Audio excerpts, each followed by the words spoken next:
नमस्कार, मी हेमाली मोहिते. झी 24 तासवर 24 तास प्राईममध्ये सुरुवातीला महत्त्वाची बातमी. महाराष्ट्राच्या राजकीय भवितव्याचा फैसला ज्या याचिकेवर अवलंबून आहे ती याचिका उद्या सुप्रीम कोर्टात सुनावणीसाठी येणार की नाही याबाबतच संभ्रम निर्माण झालाय. सुप्रीम कोर्टाच्या कामकाजात या याचिकेचा उल्लेखच नाहीये.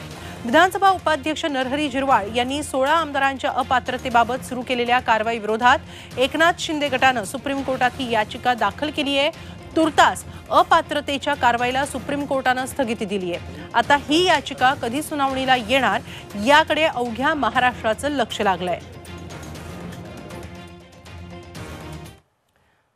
तर याच संदर्भात पुढची आणखी एक महत्त्वाची बातमी. सुप्रीम कोर्टानं आमदारांच्या अपात्रतेची याचिका निकाली काढावी असं म्हणणं विधिमंडळ सचिवांनी सुप्रीम कोर्टात मांडलंय. 164 आमदारांनी विधानसभा अध्यक्षांची निवड केली आहे. त्यामुळे आता सदस्यांची अपात्रता आणि इतर सर्व प्रक्रिया नवीन अध्यक्षांसमोर असेल असं विधानसभा सचिवांचं म्हणणं आहे. विधिमंडळाच्या सचिवांनी सुप्रीम कोर्टात कोणते मुद्दे मांडलेत पाहूया एकदा ग्राफिक्सच्या माध्यमातून. 22 जूनला शिंदे गटाकडून झिरवाळांविरोधात नोटीस होती. 34 जणांनी नोटीस दिली. 25 जूनला 38 आमदारांकडून नोटीस आली. नवीन अध्यक्षांची नेमणूक 164 मतांनी झालेली आहे. अपात्रता तसंच इतर प्रक्रिया नवीन अध्यक्षांसमोर असेल. त्यामुळे सुप्रीम कोर्टानं अपात्रतेची याचिका निकाली काढावी असं विधिमंडळ सचिवांनी म्हणणं मांडलेलं आहे सुप्रीम कोर्टात. तर सुप्रीम कोर्टातल्या सुनावणी आधी मातोश्रीवर मात्र बैठकांचा सपाटा सुरू आहे. पक्षप्रमुख उद्धव ठाकरेंसह शिवसेना नेत्यांची आजच्या बैठकीला उपस्थिती होती. उद्याच्या सुनावणीत न्याय मिळेल अशी आशा यावेळी उद्धव ठाकरे यांनी व्यक्त केली. त्याचबरोबर याच बैठकीमध्ये शिंदे समर्थकांच्या जागी नव्या नेमणुकांविषयी चर्चा झाल्याचं समजतंय. तसंच अनेक विभागांमध्ये खांदे पालटही होऊ शकतो, कारण त्या संदर्भातली चर्चा सुद्धा आजच्या मातोश्रीवर झालेल्या बैठकीत झाल्याचं समजतंय. मातोश्रीवरील बैठकीत नेमकं काय ठरलंय ते पाहूया एकदा.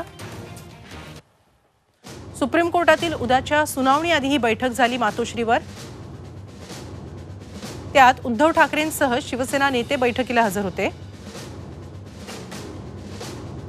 उद्याच्या सुनावणीत न्याय मिळेल अशी आशा उद्धव ठाकरेंनी व्यक्त केलेली आहे. अनेक विभागांमध्ये खांदे पालट होण्याची शक्यता आहे.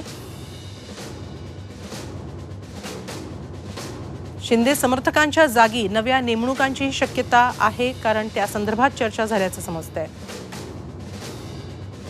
विभागवार पक्ष संघटना मजबूत करा असे निर्देश पक्षप्रमुख उद्धव ठाकरे यांनी शिवसेना नेत्यांना दिलेले आहेत. दरम्यान उद्याच्या सुनावणीबाबत दोन्ही बाजूंनी दावे केले जात आहेत. काय आहेत ते पाहूया. देशामध्ये देश आहे.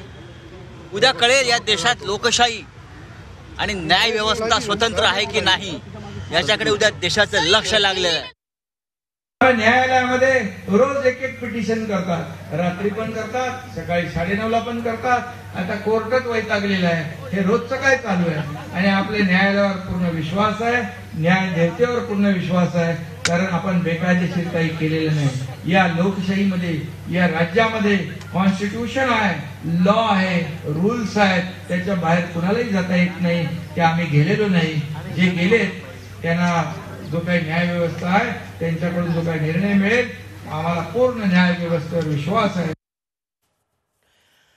तर व्हीप जुगारणं हे शिवसेनेच्या दोन्ही गटांना महागात पडू शकतं, कारण शिवसेनेच्या ठाकरे आणि शिंदे गटाच्या 55 पैकी 53 आमदारांना विधिमंडळ सचिवांनी नोटीस बजावली आहे. या नोटीसीला 7 दिवसांत उत्तर द्यायचं आहे.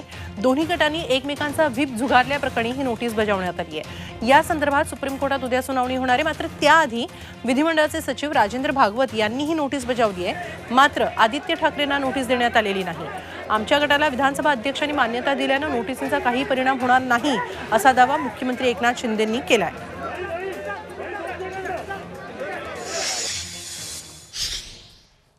चाळीस लोकांचा जो गट आहे त्याला स्पीकर जे अध्यक्ष आहेत त्यांनी मान्यता दिलेली आहे. त्यामुळे पूर्णपणे कायदेशीर बाबी सगळ्या आम्ही पाळून आमचा जो गट आहे शिवसेना त्याला मान्यता आहे. त्यामुळे अशा नोटिसांमध्ये काही आमचा परिणाम होणार नाही आणि न्यायालयावर आमचा पूर्ण विश्वास आहे. हा सगळा रडीचा डाव आहे, त्यामुळे न्याय व्यवस्थेवर आमचा विश्वास आहे आणि न्याय व्यवस्था योग्य तो निर्णय देईल.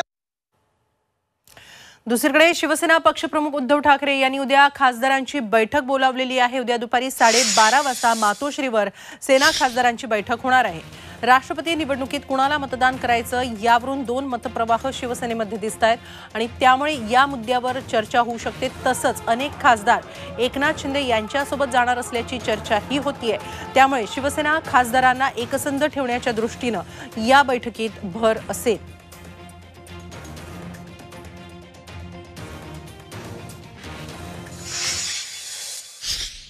तर दुसरीकडे मुंबई महापालिका निवडणुकीसाठी स्वतः उद्धव ठाकरे मैदानात उतरलेले आहेत. शिवसेनेत खिंडार पडू नये यासाठी मातोश्रीवर बैठकांचा सपाटा सुरू आहे. मुंबईतील विभाग संघटक शाखा प्रमुखांशी चर्चा केली जाते. मुंबईमध्ये शिवसेना किती फुटू शकते याची चाचपणी ठाकरेंकडून सुरू आहे. मातोश्रीवरील बैठकांमध्ये उद्धव ठाकरे आणि शिवसैनिक तसंच पदाधिकाऱ्यांमध्ये काय व्यूहरचना आखली जाते पाहूया एकदा. शिवसेनेला खिंडार पडल्यानंतर उद्धव ठाकरे मैदानात उतरलेले आहेत. आणखी फूट टाळण्यासाठी मातोश्रीवर बैठकांचा सपाटा सुरू आहे. मुंबई महापालिका निवडणुकीआधी फूट टाळण्याचा खटाटोप सुरू आहे. मुंबईतील विभाग संघटक शाखा प्रमुखांची वैयक्तिक चर्चा केली जाते. किती कार्यकर्ते फुटू शकतात याची ठाकरेंकडून चाचपणी सुरू आहे. वॉर्ड रचनेनंतर कशी तयारी करायची याच्या सूचना शिवसैनिकांना केल्या जात आहेत.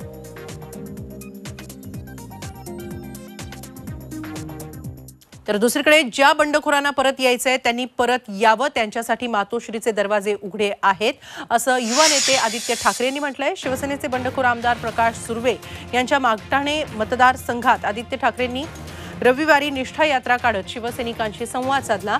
या मतदारसंघात शिवसेनेचे 5 नगरसेवक आहेत. महापालिका निवडणुकीच्या पार्श्वभूमीवर हे नगरसेवक फुटू नयेत यासाठी आदित्य ठाकरे प्रयत्न करतायत.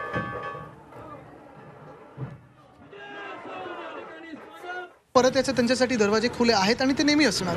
पण जे मनाने तिथे गेले असतील, जे काही दडपणामुळे तिथे गेले असतील, त्यांना तिथे राहायचं असेल, त्यांनी तिथे आनंदात राहावं. त्यांच्याबद्दल आमच्या मनात काही नाही. दुःख अर्थात आहे की आमच्या पाठीत खंजीर खूप असला, पण एकच आहे की त्यांनी राजीनामा देऊन निवडणुकीला सामोरे जावं आमदार म्हणून. जो काही जनता निकाल देईल तो आम्हाला मान्य असेल. आणि आता आदित्य ठाकरेंसंदर्भातलीच राज्यातली या क्षणाची सर्वात मोठी बातमी. आदित्य ठाकरेंच्या संकल्पनेतले प्रकल्प राज्य सरकार रोखणार असल्याची शक्यता वर्तवली जाते. पालिका आयुक्त इक्बाल सिंग चहल यांना हाताशी धरून आदित्य ठाकरेंनी हे प्रकल्प राबवले होते. त्या प्रकल्पांना राज्य सरकार आता रोखणार असल्याची माहिती मिळते. यात खारं पाणी गोडं करण्याच्या खर्चिक प्रकल्पाचाही समावेश आहे. मुंबई भाजपचा या प्रकल्पांना कडाडून विरोध होता. विशेषतः आशिष शेलार यांनी याबाबत अनेकदा पाठपुरावाही केला होता. कोणते प्रकल्प थांबवले जातील अशी शक्यता आहे पाहूया एकदा ग्राफिक्सच्या माध्यमातून. आदित्य ठाकरेंचे हे प्रकल्प आहेत. यात खारं पाणी गोडं करण्याचा प्रकल्प जो सगळ्यात खर्चिक आहे असं म्हटलं जातं. 23,447 कोटींचे 7 सांडपाणी प्रक्रिया प्रकल्प देखील रोखले जाऊ शकतात. माहुल पंपिंग स्टेशनसाठी अदलाबदल केलेला भूखंड,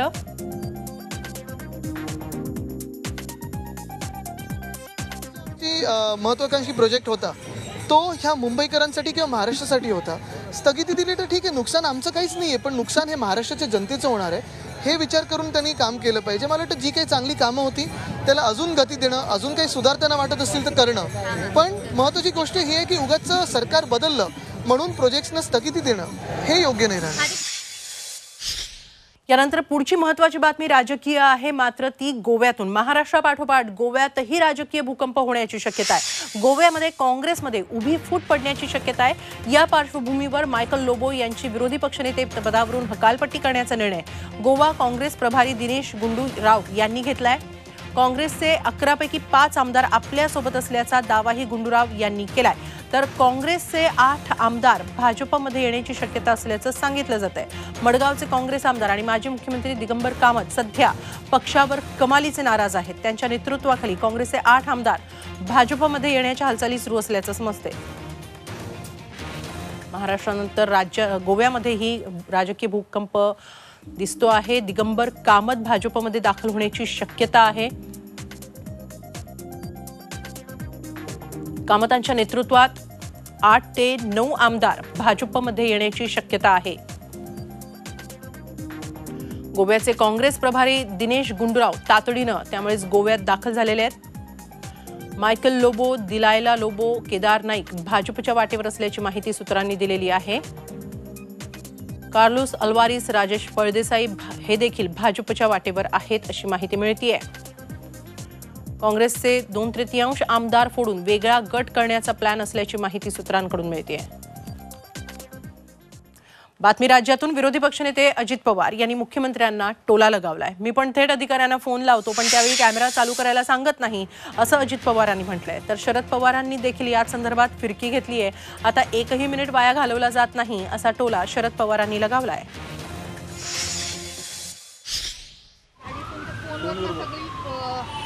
माहिती पूर्व परिस्थितीतली घेत आहेत, त्यांची कामकाजाची पद्धत म्हणजे त्यांनी सभागृहातही बोलताना सांगितलं होतं आता कागद वगैरे नाही फोनवरती आदेश दिले जातील. काय वाटतं? आपल्याला माहिती नाही हे तर मी सुरुवातीपासून करत आलो. फक्त मी असं कॅमेरे बिमेरे लावत नाही, माझं मी काम करत असतो. तुम्ही पुणेकर मीडियाचे लोक, महाराष्ट्रातले लोक मला अनेकदा माहिती ओळखतात. मी कुठलंही काम आलं तर लगेच लाव फोन म्हणतो, परंतु फोन लावताना फोन पण लाव आणि कॅमेरा पण लाव असं सांगत नाही. असं एक सेकंद सुद्धा वाया जाईल तर चाललं लगेच असं एक शिक्षा हल्ली तुम्ही गाडीत असा विमानात असा कुठे असा एक चांगली पद्धत नवीन सुरू झाली. दरम्यान राज्यात शिंदे गटाच्या बंडखोरीनंतर मवियाबाबत प्रश्नचिन्ह उपस्थित झाले. अशा परिस्थितीत शरद पवारांनी एक मोठं विधान केलंय. मविया म्हणून पुढील निवडणुका एकत्र लढवाव्यात अशी इच्छा त्यांनी व्यक्त केली आहे. निवडणुका एकत्र लढवण्यावर चर्चा व्हायला हवी असंही शरद पवारांनी म्हटलंय. विचार हा जो केलेला होता की उद्या विधानसभेच्या निवडणुकीला तिघांनी मिळून एकत्र राहण्याची चर्चेची प्रक्रिया कधीतरी आपण सुरू करावी, केली नव्हती, करावी आणि तिघांनी मिळून हा विचार आमच्या मनात होता. आम्ही काही काँग्रेसशी बोलले नव्हतो, आम्ही काही शिवसेनेशी बोलले नव्हतो, पण आमच्या मनात विचार होता की आपण चर्चा करावी, ही गोष्ट करूया. आणि आता पुढची बातमी आहे ती थेट श्रीलंकेमधून. आर्थिक संकटात सापडलेल्या श्रीलंकेमध्ये अराजकता माजली आहे. सरकार विरोधातलं आंदोलन तिथं आणखी तीव्र झालंय. आंदोलकांनी थेट राष्ट्रपती भवनावरच कूच केली, राष्ट्रपती भवनाचा ताबाही घेतला आणि त्यानंतर तिथली परिस्थिती हाताबाहेर गेलेली आहे. राष्ट्रपती भवनात आंदोलकांनी चांगलाच धुडगूस घातला. काहींनी स्विमिंग पूलमध्ये उड्या मारल्या तर काहींनी थेट बिछाण्यावरच आराम केला.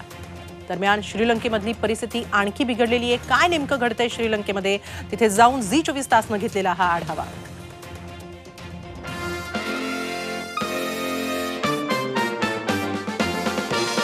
काय ती बिर्याणी, काय तो स्विमिंग पूल,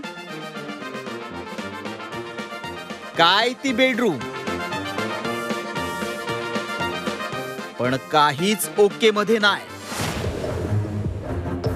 हे चित्र कुठल्या रिसॉर्टवरचं नाही, हा कोणता पिकनिक स्पॉटही नाही. हे आहे श्रीलंकेच्या राष्ट्रपतींचं निवासस्थान अर्थात राष्ट्रपती भवन. याच राष्ट्रपती भवनात सध्या असा धांगडधिंगा सुरू आहे. आर्थिक संकटामुळे श्रीलंकेतलं वातावरण चांगलंच तापलंय. संतापलेल्या आंदोलकांनी थेट राष्ट्रपती भवनावरच कब्जा केला. भारत में कहा जाता है, जो हमारे कवि ने लिखा है कि सिंहासन खाली करो कि जनता आती है, तो जनता आ चुकी है और सिंहासन खाली होने के कगार पर पहुंच चुका है. गोताबया राजपक्षे इस्तीफा दे सकते हैं. 13 जुलाई को उन्होंने ऐसा ऐलान किया है और आपको मैं उनके घर की तस्वीरें दिखा रहा हूं. यहां पर चारों तरफ श्रीलंका के आम नागरिक आपको दिखाई पड़ेंगे.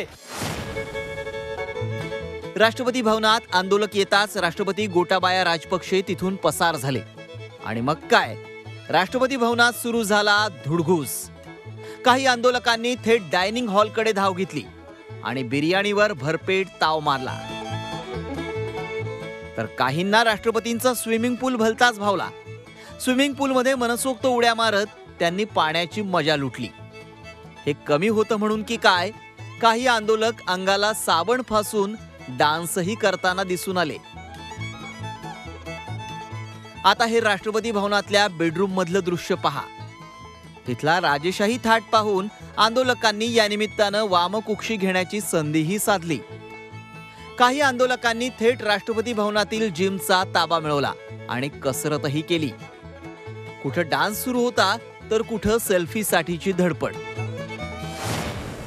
श्रीलंकेतली जनता महागाईच्या विळख्यात पुरती पिसली गेली आहे. दुधाला सोन्याचा भाव आलाय तर 1 कप चहासाठी 100 ते 150 रुपये मोजावे लागतायत. भाज्यांचे भाव तर विचारूच नका. श्रीलंकेतली परिस्थिती दिवसेंदिवस बिघडत चालली आहे. त्याचंच हे विदारक चित्र श्रीलंकेत दिसू लागलंय. विशाल पांडे, झी 24 तास, कोलंबो, श्रीलंका. देशभरात आज बकरी ईद साजरी केली जाते. मुस्लिम धर्मियांनी आज विविध मशिदींमध्ये बकरी ईद निमित्त नमाज पठण केलं. कोरोना संकट ओसरल्यावर 2 वर्षांनंतर मोठ्या प्रमाणात बकरी ईद साजरी करण्याची संधी मिळत असल्यामुळे मुस्लिम धर्मियांमध्ये सणाचा वेगळा उत्साह दिसून आला. ईद उल फित्र या सणानंतर मुस्लिम धर्मियांमध्ये ईद उल अझहा हा दुसरा मोठा सण मानला जातो.